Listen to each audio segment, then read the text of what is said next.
Connection Delight, o podcast da Florida Connection, e você vai conhecer pessoas incríveis, histórias super fascinantes, e com isso você vai entender um pouco mais da nossa vida aqui de imigrante. Mas antes de apresentar o casal, é um casal hoje que vai bater um papo com a gente, não se esqueçam de se inscrever no canal e apertar a campainha, porque toda segunda-feira tem uma história nova para você conhecer de alguma pessoa que você vai ficar deslumbrado.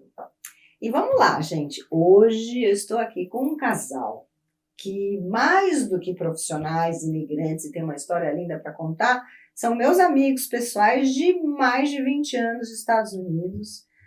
Um deles serviu no board, né, da Câmara do Comércio Brasil e Estados Unidos aqui da Flórida Central comigo durante muitos anos, e assim a gente foi aumentando a nossa amizade. Mas eles têm uma história de novos empresários aqui de muito sucesso, e eu vou ficar muito feliz se vocês conhecerem nada mais, nada menos do que Paulo e Mônica. Eles são donos da Ashur Lines, Paulo e Mônica de Souza, da Ashur Line, que trabalha com seguros. E eu lembro muito, Mônica, da sua trajetória no comecinho, fazendo os cursos, ainda trabalhando na loja, eu lembro de toda essa batalha, por isso que eu fico muito feliz de ver o sucesso e o resultado de vocês. O Paulo era dono do jornal, ainda é, né? Dono do jornal Nossa online. Gente. Foi assim que a gente se conheceu, mas sejam muito bem-vindos, Paulo e Mônica. Obrigado. Obrigado por essa oportunidade aqui, estar aqui com você nesse bate-papo hoje com a Florida Connection. Muitos anos de bate-papo, Muitos anos de bate-papo, muitos anos de amizade. E tem muitas fofocas que a gente não pode contar. Muitas baladas, muitos churrascos e assim por diante. Mas então, nossa conversa aqui hoje é para conhecer vocês, conhecer a história de vocês, conhecer a empresa de vocês. Então a gente começa com uma primeira pergunta. De onde vocês vêm? Isso, nós somos de São Paulo, capital. Chegamos aqui dia 27 de maio de 2000.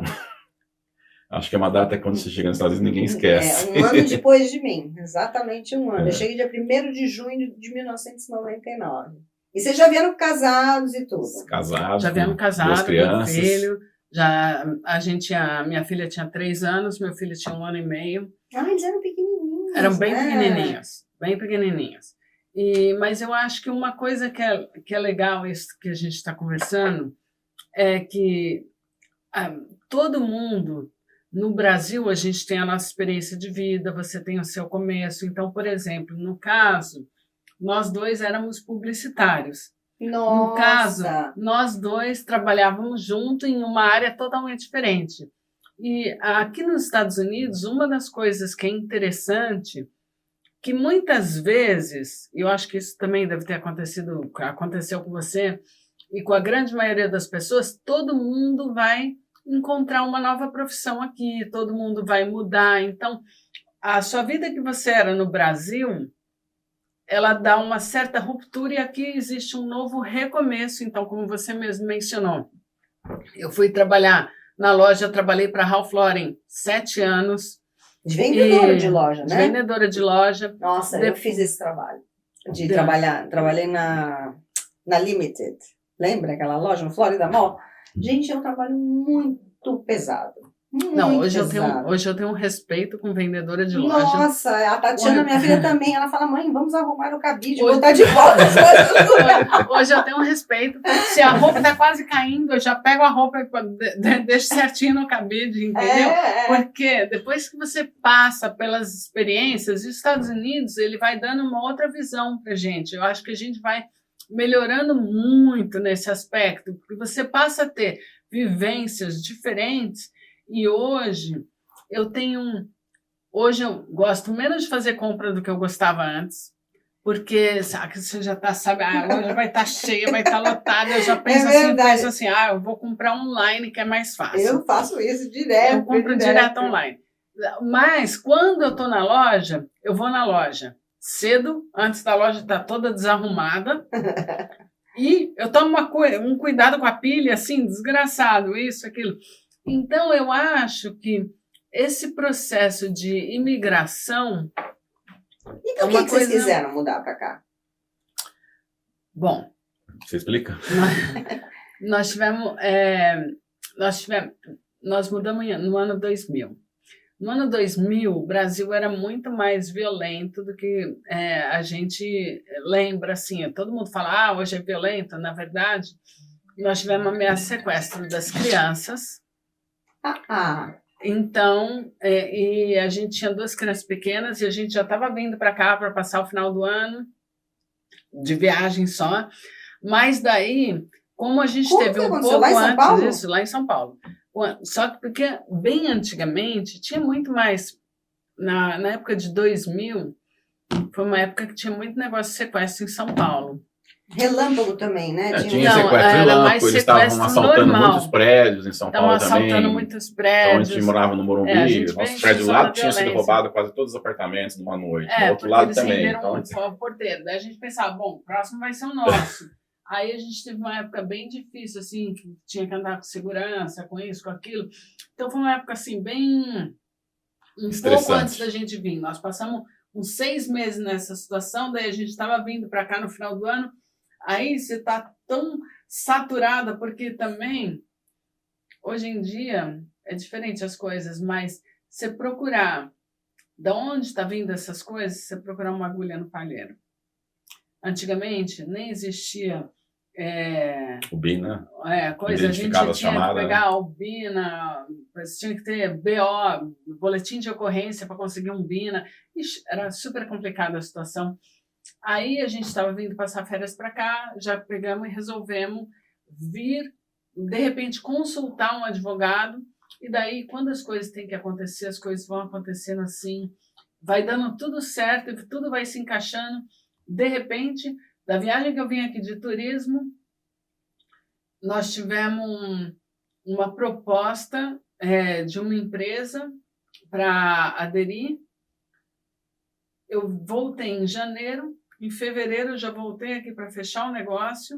Olha. Em maio eu já estava mudando, já tinha advogado, já tinha visto tudo andando. Que legal, que legal. Então, vocês dois estudaram no Porto? Não, nenhum de nós dois. Eu estudei no Nossa Senhora do Morumbi. Também fiz Nossa Senhora do Morumbi. Você fez Nossa Senhora do Morumbi? Eu fiz o ginásio no Nossa Senhora do Morumbi. Eu também. Da quinta e oitava Nossa, olha, isso aí eu não sabia, hein? Eu lembrava que a gente tinha estudado em alguma escola igual lá no Brasil. Você não? Não. Nem sendo descendente de alemão? Nem sendo descendente de alemão, porque eu morava no interior nessa época. Morava em Araraquara, eu mudei para São Paulo com 20 e poucos anos para fazer faculdade, fazer Belas Artes, que eu entrei, que eu queria fazer design gráfico. E foi lá que eu conheci a Mônica no primeiro ano, no meio do primeiro ano. Que romântico na faculdade. Aí acabamos a faculdade junto, daí a gente trabalhava dentro da parte de design e a parte de publicidade no Brasil, né? Sim. A gente tinha empresa nisso. E aqui você volta e você se reinventa, assim, totalmente. E eu não acho assim... Eu acho que hoje a somatória de bagagem que a gente tem faz você ficar melhor. Mas difícil você ver um imigrante que ele tenha tido um caminho assim, ele tinha uma determinada profissão e aqui ele tem exatamente a mesma profissão. Não é mesmo. A grande maioria das pessoas recomeça essa história e a sua bagagem do Brasil só vai adicionar para você nessa história. Como é que vocês resolveram entrar na área de seguros? Porque você que começou, sei que hoje vocês trabalham juntos, né? A empresa está indo super bem, super conhecida, enorme, mas você que começou. Essa parte eu conto, porque ela... Na área de seguro, a Mônica tinha sido convidada para participar de uma outra seguradora, fazer o curso e tal, né? E ela não queria, não gostava, tal, continuou trabalhando na loja. E aí, num evento que teve na Câmara do Comércio, naquela época, eu estava com o jornal, eu conheci uma diretora da New York Life, que é uma brasileira, que de Nova York, estava aqui prospectando o mercado, e eu fui conversar com ela tal, e fui vender um anúncio para ela no jornal, né? Olha só! E aí ela, Liliane, ela me falou assim, se você me arrumar um agente, eu compro uma página do seu jornal. Aí eu fiquei todo contente, né? Porque você imagina, um jornal brasileiro, pequeno, tem uma página da maior seguradora dos Estados Unidos de anúncio. Fiquei todo entusiasmado, corri para a Mônica, falei, Mônica, vai fazer o curso e finalizar isso agora para você ser agente da New York Life. E ela acabou trilhando esse caminho, começou a ir muito bem, né? Com o jornal, que eu conhecia muita gente na época, e fomos crescendo assim devagarinho. Eu sei que vocês hoje vendem todos os tipos de seguro, mas você começou vendendo seguro de vida, né? Eu comecei com a parte de seguro de vida, até hoje a parte que eu faço mais. Porque hoje na empresa a gente tem áreas diferentes, mas eu continuo. Eu comecei com a parte de seguro de vida, a parte de investimento, de aposentadoria privada, college funding. E não é uma coisa muito comum, né? Aqui? Quer dizer, aqui não, no Brasil. Não. Você comprar seguro de vida. Acho que no Brasil, eu acho que ainda não. No Brasil, o seguro de vida é muito mais caro do que aqui, por causa que o índice de acontecer alguma coisa com você lá, tem o custo Brasil que eles falam, é uma chance muito maior. Imaginei. Então, com isso, o custo de um seguro de vida, não estou nem falando de seguros com benefício em vida, o custo de um seguro de vida mesmo, pura e simplesmente, o daqui, assim, é muito mais barato do que o de lá. E tem razão, em função de que tem muito mais violência, muito mais chance de você ser assaltado, uma coisa assim. Eu comecei... Hoje, eu acho que quando a Prudential mudou para lá, a Prudential já começou a vender uma parte desses seguros com benefício em vida, e isso ampliou um pouco a ideia do brasileiro em relação a seguro de vida, que seria talvez uma boa coisa. Mas o seguro de lá ainda assim não funciona como o daqui, porque a legislação no Brasil é diferente da daqui. Aqui, esses seguros, o seu dinheiro cresce isento de imposto e você retira isento de imposto. E lá no Brasil você não tem a mesma isenção fiscal. Então, o cara não tem o mesmo retorno pelo capital. Então, talvez, com um custo de seguro mais alto e sem ter o mesmo retorno do capital, o brasileiro não compra tanto Ele esse pode seguro comprar lá. aqui? Alguns casos, sim. Tem que ter alguns requerimentos, talvez possa comprar aqui. Mas aqui, o seguro ele é visto como um liquid asset. Então, muitas vezes compra isso na Fala em diversificação. português. É, Você entendeu? O que é um liquid asset? Seria É um patrimônio líquido. Patrimônio líquido. Muitas vezes as pessoas compram isso como estratégia de diversificação de portfólio. E às vezes para não pagar imposto. Então, muitas vezes isso faz parte de um sistema de como você pode reduzir a taxação da pessoa baseada no que ela ganha, isso, aquilo. Por isso que muitas vezes isso é feito junto com o contador para ver o quanto que ainda dá para colocar num plano de aposentadoria, alguma coisa assim, ou como que você consegue encaixar isso dentro do imposto de renda da pessoa. E, Paulo, então quais são os seguros que vocês trabalham hoje? Hoje nós trabalhamos com seguro de vida e essa parte financeira que a Mônica toma conta. Trabalhamos com seguro de saúde. Fala lá. Seguro de saúde, seguro para o americano, para o brasileiro que mora aqui, e para quem vem também visitar, temos seguro de viagem. E seguros de carro e casa também. Estamos com essa área, começamos uns 3 anos atrás. Comercial. Vocês não faziam essa parte antes, eu me lembro. Então, estamos indo nessa área nova agora que tem lá começou faz 2 anos, que é o primo da Mônica, o Valdemar, e tem mais o pessoal daquela equipe deles que está tomando conta dessa área. Então, é completo. Estamos completo. Hoje é uma dos brokers, né, vamos dizer assim, que tem mais todas as áreas de seguros dentro do mesmo local. E algum filho de vocês seguiu aí para a área de vocês ou não? Ninguém foi para a nossa área. Não? Eles ajudam de vez em quando. Meu Deus, por que isso acontece com a gente, né?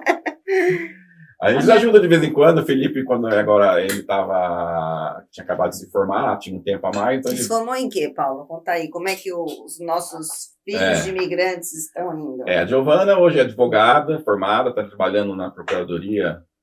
Ela trabalha no Attorney General Office da Georgia, que seria o equivalente a uma procuradora do estado. Lá na Georgia. E o Felipe, ele fez social, né? Aquele curso que a gente falava que só o pessoal que fumava maconha fazia no Brasil. Social worker, não? Não. Serviço social? Não, O que ele fazia? Não, o que ele fez lá em Houston. Fez ciências políticas. As ciências políticas. Gente, o que eu falo? Isso é muito engraçado. E depois ele foi para fazer a pós-graduação em Washington, D.C., e está lá morando. E agora... Fez pós-graduação em Relações Internacionais focado para National Security. Então, automaticamente, os trabalhos deles essas coisas? Não necessariamente. Pode ir para o lado de diplomacia, todas essas coisas. Então, legal. são sempre empregos voltados para o governo. Eles, nenhum dos dois está aqui mais. Não. Nenhum dos dois mora Empty aqui. nest, total. Nossa. Só tem o cachorrinho agora. Como é que vocês se sentem agora, sem os filhos? Porque isso também acontece muito, né, aqui Mas nos também Estados isso Unidos. é outra coisa bem legal. Isso deve ser uma coisa bem interessante de se perguntar. Porque, na verdade, as pessoas pensam assim, ai, meu Deus, meu filho vai para lá, nossa, que horror. No final, é uma coisa bem legal, uma experiência bem diferente, eu acho. Porque eu acho que a hora que... Quando você é novo, você está namorando, tudo é legal, tarana. Aí você casa, você tem seus filhos e a sua vida é assim, aquela correria. Principalmente aqui nos Estados Unidos, que você sabe, a gente cria os filhos, você cuida da casa, você cuida disso, você cuida daquilo, você trabalha fora, é uma série de coisas. De repente, quando as crianças vão embora, você olha para o seu marido, é uma oportunidade de novo de você enjoy o seu marido, entendeu? De você pensar. E hoje, por exemplo, eu adoro quando as crianças vêm para casa, eu adoro a casa movimentada, eu continuo morando em casa grande, eu não acredito nesse negócio que a pessoa fala assim, ai, meus filhos foram para o college, vou reduzir para uma casa pequenininha, eu não acredito em nada disso. Eu gosto de bastante gente em casa, eu gosto que as crianças tragam os amigos, que venha todo mundo para casa, eu adoro isso, adoro casa cheia, adoro movimento, Natal com bastante gente, mas quando eles vão embora, aí você olha para o seu marido e fala assim, nossa, agora a casa é nossa de novo. Porque é gostoso também você ter só o seu marido, ter um companheiro. São situações diferentes. É legal você contar isso, porque é uma entendeu? experiência que a gente no Brasil não vive, né? Não vive, não sei se você é do interior, que vem estudar em São Paulo, mas pra gente que é de São Paulo e cresceu em São Paulo, é sempre aquela coisa, né? Ninguém só sai de casa para casar. E também as oportunidades econômicas dos Estados Unidos são muito maiores que no Brasil. No Brasil, você acaba tendo 2 centros principais de trabalho, que são São Paulo e Rio de Janeiro, sem desmerecer as outras capitais, que hoje estão muito grandes no Brasil. Mas todo mundo acaba querendo ir para São Paulo para trabalhar, no começo das carreiras e etc. Né? Verdade. E aqui nos Estados Unidos, não. Você pode começar em qualquer estado, praticamente, e ter um resultado e ter o mesmo resultado. E o salário é mais ou menos tudo igual aqui nos Estados Unidos. Você vai trabalhar lá no norte, para trabalhar um engenheiro, por exemplo, lá no norte, vai ganhar o mesmo tanto quase que ganha aqui na Flórida ou que ganha na Califórnia. É mais ou menos padronizado. Então, as pessoas acabam correndo atrás onde tem mais oportunidade. É verdade, é verdade. As minhas fizeram faculdade aqui, mas as duas aqui na Flórida. Ninguém foi embora. Então, eu gosto de conversar porque realmente é uma experiência diferente. E isso que você falou, que a gente vê nos filmes, né? Quando chega época de Natal, Thanksgiving, vem todo mundo para casa. Aquela coisa de curtir a família também, né? De ficarem juntos, ver os amigos de adolescência. Isso é muito legal. Eu queria fazer uma pergunta que é bem atual, dessa trajetória atual de vocês, e que muita gente não entende. O que é o Obamacare? Bom, o Obamacare, em resumo, é o apelido de uma lei que regulamentou todo o seguro nos Estados Unidos. Então, hoje, todo mundo que tem um seguro-saúde, seja individual, que você vai comprar no mercado, no marketplace, ou você trabalha com uma empresa que te oferece um seguro, esses dois seguros estão debaixo dessa lei, que tem que cumprir uma lei que regulamentou o seguro de saúde nos Estados Unidos. Porque antigamente, as pessoas, antes de 2014, quando começou a valer a lei, você comprava um seguro individual, por exemplo, e ficava pagando lá 10, 15, 20 anos. E quando você começava a usar o seguro, porque você estava ficando mais experiente, a seguradora começava a aumentar muito o preço, ou até te botava para fora. Falava, não, pode cancelar seu seguro que está muito caro para a gente não quer mais. Então, funcionava assim aqui nos Estados Unidos, e as pessoas se esqueceram disso, então reclamam... Ou não cobria determinadas doenças. Caso, né? Eu que tinha tido câncer, era complicado. Não, e mesmo, por exemplo, às vezes falava assim, olha, esse tipo de tratamento é coberto, esse daqui a seguradora se recusava. pela lei atual, é uma lei de proteção ao consumidor, regulamentando o seguro-saúde. As pessoas olham para o Obamacare pensando que é o seguro-saúde de individual. Na verdade, a lei é muito mais abrangente. A lei, ela regulamenta, inclusive, o seguro corporativo que uma empresa dê aos empregadores, porque é uma lei que regulamenta todo o seguro-saúde nos Estados Unidos. Então, não é uma coisa da Flórida, não é uma coisa de quem está no Medicaid, no Medicare, é de todo mundo. Então, vocês acharam que foi uma boa coisa? A lei é boa, muito boa. O seguro-saúde nos Estados Unidos tem uma série de problemas ainda como seguro-saúde, e a Flórida, especificamente, tem mais problemas, porque durante a pandemia, por exemplo, muita gente mudou para a Flórida. Uhum. Os requerimentos para uma pessoa se formar na área de medicina ou ela poder ser médica aqui, continua sendo os mesmos. Quando você tem uma população muito crescente vindo para cá e você tem uma imigração constante buscando pela Flórida, essa população aumenta muito, mas não se forma na mesma época o mesmo número de médicos, enfermeiros, todas essas coisas. E os requerimentos são iguais. Então, por exemplo, cada escola tem que ter uma enfermeira a cada 20 alunos. Não sei como qual número. Escola pública. Ah, é? É obrigado a ter a cada sabia. X. Então, tem uma série de requerimentos e não tem pessoas suficientes para suprir todas essas posições.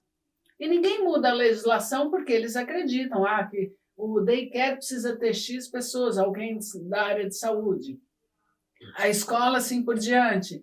Então, hoje, por exemplo, quando a pessoa ingressa num seguro-saúde aqui, a primeira reclamação dela é: eu liguei para o meu médico, ele só tem consulta daqui a 3 meses. Uhum. Porque existe um número maior de pessoas em relação a um número maior de médicos. Esse é um ponto. Segundo ponto, os brasileiros chegam aqui, o que eles querem? Alguém que fale português. E a gente tem um número limitado de médicos. De ginecologistas brasileiros, de cardiologista e assim por diante. Mas o mais legal, já te interrompendo, é que quando nós chegamos não tinha ninguém. Nem existia. Não tinha nada. Não tinha nada. Hoje tem um monte de opção. Hoje tem um monte de opção, mas a gente vê por esse lado. Às vezes, outro dia o cara me ligou e falou assim: mas não tem nenhum neurologista brasileiro. Eu pensei assim, mas antigamente nem tinha um médico brasileiro. Hoje a gente já consegue numa série de áreas, ainda não tem todas as áreas. Então, a gente mudou muito. Porque se você lembra, isso que você está falando é uma coisa bem legal. Se você lembra, na época que a gente mudou, não tinha advogado brasileiro aqui. Não tinha médico brasileiro, não tinha nada brasileiro. A gente ia para os americanos, a gente é acostumado a ir para os americanos. O pessoal que falava espanhol, né? Não, contadores. O meu contador era hispano. Assim, hoje, gente, a gente vive o melhor dos mundos. Melhor dos mundos, a gente está nos Estados Unidos. Até de produto. Você lembra que existia um supermercadinho que era o La Placita, que era mínimo, que quando você chegava lá e comprava creme de leite, eu falava assim, encontrei creme de leite mamão, hoje. Eu lembro que eu amava mamão, e não sei, encontrava mamão em lugar nenhum, papaya, nada. Hoje qualquer lugar. Você vive igual você viveria no Brasil. Igualzinho. Uhum. E o que você sente mais falta do Brasil? Alguma coisa? Olha... Nossa, demorou, hein? Acho que nada. Hoje eu acho que a gente não sei. Eu esse ano fui, especificamente esse ano, eu tive que ir uma série de vezes para o Brasil. Eu fui lá, assim, atrás de... você chega no Brasil, você quer comer comidas diferentes, isso, aquilo, mas aqui hoje você tem bastante coisa. Você não tem coisas tão específicas. Principalmente em relação a São Paulo. São Paulo acho que é mais sofisticada, né? Digamos assim. Porque em termos de variedade aqui a gente tem também bastante. Tem tudo, bastante. Então eu acho que hoje... Você tem muita família no Brasil ainda? Não, tenho pouca gente. E você? Eu tenho, todos os meus irmãos estão lá. Meu pai e a mãe já são falecidos. Então tem 5, eu e mais 5 irmãos ainda, 4 irmãos. Então, para você seria mais a família mesmo, né? A gente sente falta realmente mais da família, mas mesmo a família, depois de tanto tempo, é engraçado, as pessoas vão se apercebendo disso com o tempo. Eu vou encontrar com meus irmãos, não é igual antigamente, quando você morava na mesma cidade, tinha os mesmos assuntos, etc. Então, quer dizer, a minha vida é totalmente diferente aqui, e a vida deles é totalmente diferente lá. A gente tem a ligação de ter sido irmão, ter morado junto vários anos, mesmo pai, mesma mãe, mas os assuntos de conversa são muito diferentes, né? Então a gente chega lá, a gente acaba conversando do passado, de 20 anos atrás, 25 anos, parente. Onde está aquele primo, onde está aquela prima, tio que morreu ano passado. É mais ou menos assim. Mas não tem mais assim aquela ligação muito grande. Até com os próprios amigos que você fica um tempo sem falar, vai acabando se distanciando, né? Não porque deixou de ser amigo, mas você tem que não ter os mesmos assuntos, realidades diferentes. Novos amigos, né? Dá para você criar novos amigos. Aqui, eu acho que a gente vai se adaptando. Hoje não, já faz um bom tempo, mas eu sinto bem aqui como casa mesmo. Você não sente isso? Eu sinto, a minha casa é aqui. A minha casa é aqui. Eu não consigo me imaginar morando de novo no Brasil. Nem eu. Mas se você ir visitar de uma coisa, agora, morar dia a dia, e São Paulo é uma boa cidade, mas, nossa, não consigo me imaginar. Eu conheço várias pessoas que voltaram, ficaram um ano e achavam que voltaram voando para cá porque não conseguiram se adaptar. É fila no banco, fila para tirar um documento, tudo isso é complicado. Um outro conceito bem importante que ele está falando. Porque eu tenho vários clientes, porque são mais de 10 mil clientes no escritório, então você vai aprendendo um monte de histórias. E as histórias, eu fico pensando que é a oportunidade de aprendizado para a gente, de crescimento. Com certeza, E eu vejo gente falando assim, quando eu me aposentar, eu vou para o Brasil. A pessoa tem um Brasil na cabeça dela que não existe mais. Que é o Brasil que ela largou há muitos anos atrás. Número 2. A gente vai se adaptando tanto com o sistema daqui, que quando você chega lá, você nem sabia o quanto você era tão bem adaptado aqui. Porque você chega lá, você começa a sentir falta de tudo que você tinha aqui. Então, o que eu vejo, alguns dos que foram, quando chega lá, não se adaptam. Aí tem duas situações. Se a pessoa que tem uma boa condição financeira, porque ela pavimentou bem essa parte de aposentadoria aqui, isso, aquilo, ela fica um pouquinho, volta para cá. Se a pessoa que não se estruturou bem, ela tem que continuar lá, porque afinal de contas, o dólar está 1 para 6. Então lá o dinheiro dela vale mais, ela pode ter o pouco que ela tem, ela consegue ter uma vida melhor. Então aí ela acaba sendo meio que obrigada a ficar lá. Daí o que eu vejo as pessoas procurando ir para o sul, porque o sul você ainda tem uma vida um pouco melhor, mais tranquila. Segunda coisa, a pessoa que ficou doente, se ela não se estruturou bem aqui, o Brasil acaba tendo que ser uma opção, porque você consegue um cuidado num custo relativamente melhor. E fora os contatos que você construiu a vida inteira lá também, isso tem, né? Eu tenho família com 500 médicos e tal. Sim. Mas eu acho que tudo isso que a gente falou, o que eu queria tirar de vocês, vindo de dois aspectos, como imigrante e como profissionais da área de seguros, qual é a principal mensagem que você gostaria de dar a cada um de vocês separado para quem está escutando a gente? Como imigrante e como dentro da sua área.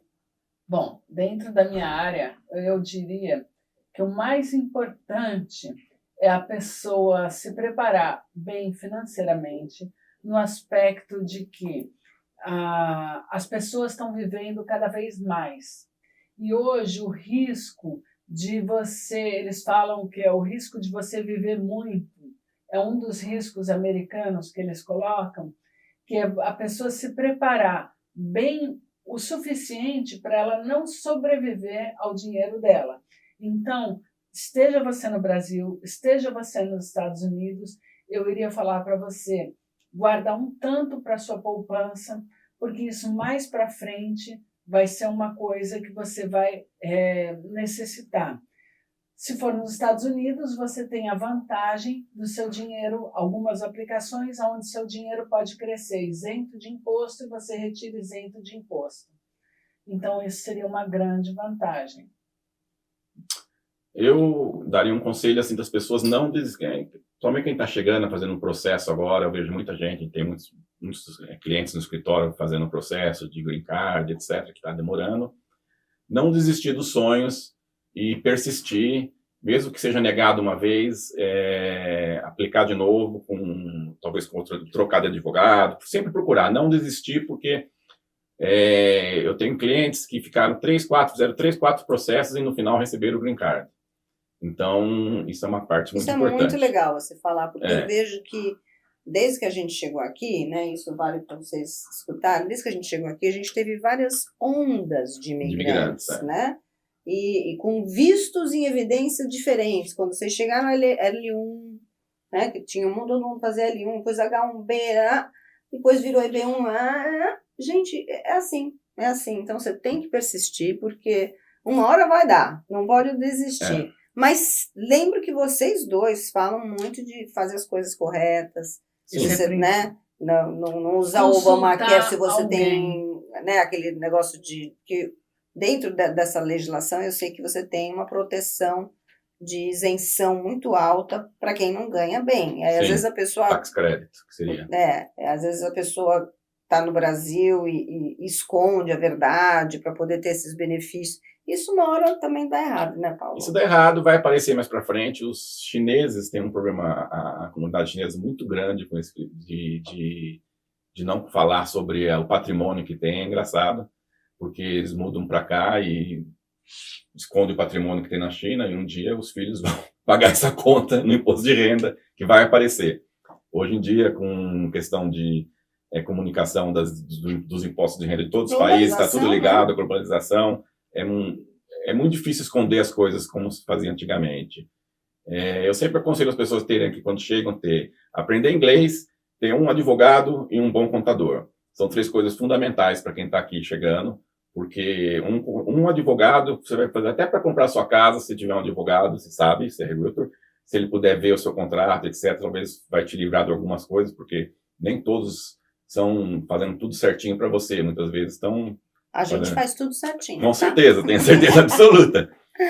E um bom contador para você não cometer os erros que eu vejo muita gente fazendo, de tentar esconder o patrimônio do Brasil ou mentir sobre o que ganha aqui.